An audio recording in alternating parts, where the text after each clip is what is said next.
Yo, Trip lang, trip. pakinggan nyo to. Trip, bakit? Trip, Trip lang. trip lang. Halika na tara, madali lang talaga. Pangako pagkatapos humihinga ka, padali na pare magliliwanag na. Kung di ka sasabay, maiiwanan ka. Ang isip ay wag na gawing pangdalawa, dahil isa lang ito. Ang gusto lang naman ito ay maging masaya. Para di ka mabato ay iwasan mo ang pananatili sa isang lugar. Ibig ko sabihin ay huwag ka papasakop sa takot, huwag ka papasakop. Kapag nangate, di ka dito isipin mo. Hinipan sa lahat ng karanasan mo dito sa mundo. Bilang tao, gano'n pa rin hindi nagbago. Pinakamasaya yung di pinlano. Kasi pag Di mo pa alam, di mo nakakatakot, pero exciting naman. Exciting!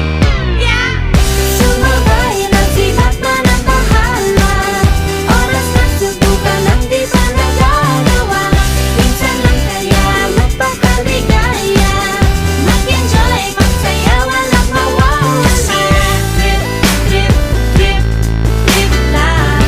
Trip, trip, trip, trip may lang. gusto kong gawin pero nangangamba na baka mga tao'y tawanan ka. Nais kumanta pero di mo forte. 5 piso lang naman ang karaoke. Go, basta sa bakanting lote. Joke, galingan kahit konti. Kahit trip, bigay lahat sa ginagawa mo. Na sa ganun ay walang masabi ang ibang tao. Sa ginagalawa nating mundo ay maraming loko-loko. Hindi mo naman inaano, ano ba talaga ang kailangan nyo? Siguro ang trip ko'y trip nyo rin. Hindi nyo lang agawang gawin. Kung ganyan lang sakyan mo na lang, wag ka na mag-alala kung saan ka